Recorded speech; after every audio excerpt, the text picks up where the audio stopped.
Саламатсыңарбы урматтуу окуучулар?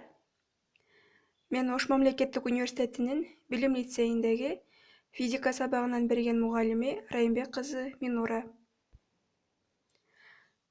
Бүгүн металлдардагы жана газдардагы электр тогу деген теманы өтөбүз.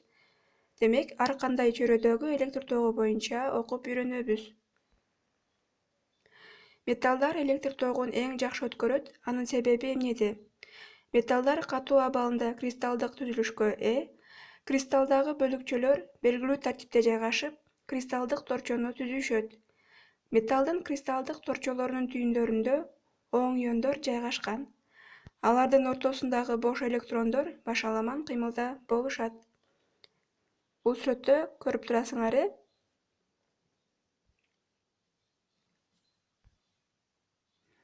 Металлдагы электр тогун алып жүрүүчүлөр бир багытта кыймылга келген электрондор болушат.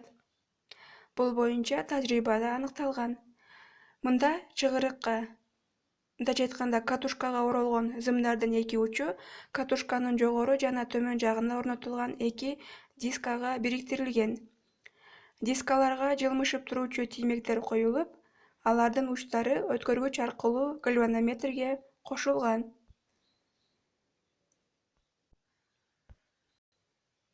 Катушканы катуу айландырып кайра тез токтоткондо, катушканын оромолорунда токтун пайда болгондугун гальванометр көрсөткөн.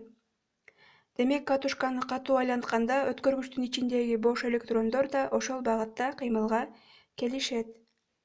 Аны тез токтоткондо электрондор күүлөнүп, мындайча айтканда инерция боюнча өздөрүнүн багытталган кыймылын кандайдыр бир аз убакытка улантууга мажбур болушат. Мында ушул тажрыйба металлдагы электр тогу эркин электрондордун багытталган кыймылы экендигин дагы бир жолу далилдейт. Металлдагы бош электрондор адатта жылуулук кыймылында болушат. Алардын ылдамдыгы анча чоң эмес. Качан металлда электр талаасы пайда болгондо, алар өтө чоң ылдамдык менен өткөргүчтүн бардык узундук боюнча кыймылга келишет. Ошондуктан электр тогунун таралуу ылдамдыгы жөнүндө сөз болгондо, өткөргүч боюнча электр талаасынын таралуу ылдамдыгы эске алынат.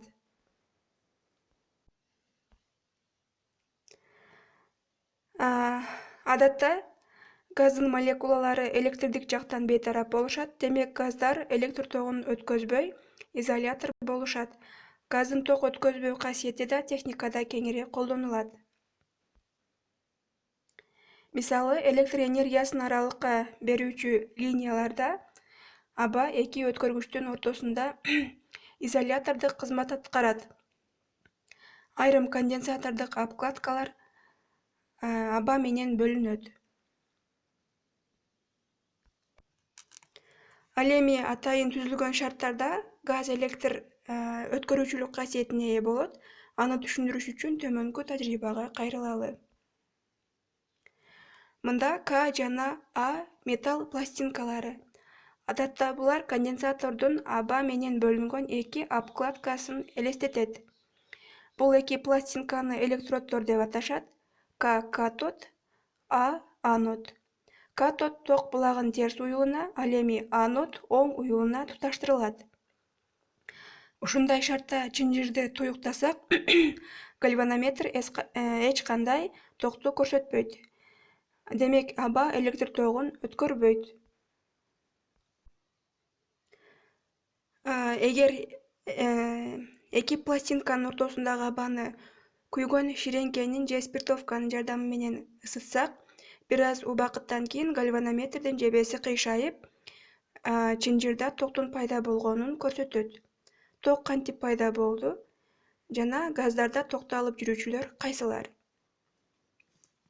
Эки пластинканын ортосундагы газды ысытканда иондошуу кубулушу жүрөт. Иондошуу сырткы энергиянын таасиринде газдын молекулаларынын оң иондорго жана бош электрондорго ажырашы. Ошентип газдагы электр тогун алып жүрүүчүлөр электрондор жана оң иондор болуп эсептелет. Дагы кошумчалай турган болсок, электронун жоготкон молекула оң ионго айланат. Пластинкалардын ортосунда электр талаасы болгондуктан, анын таасиринде оң иондор К пластинкасын да жатканда.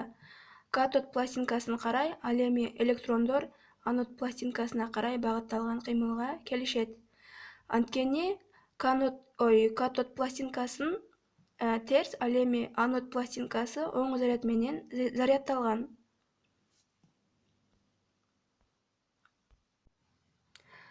Газ аркылуу электр тогунун өтүү кубулушу электр разряды деп аталат. Нерселерди электрлегенде алар зарядталды деп айтабыз.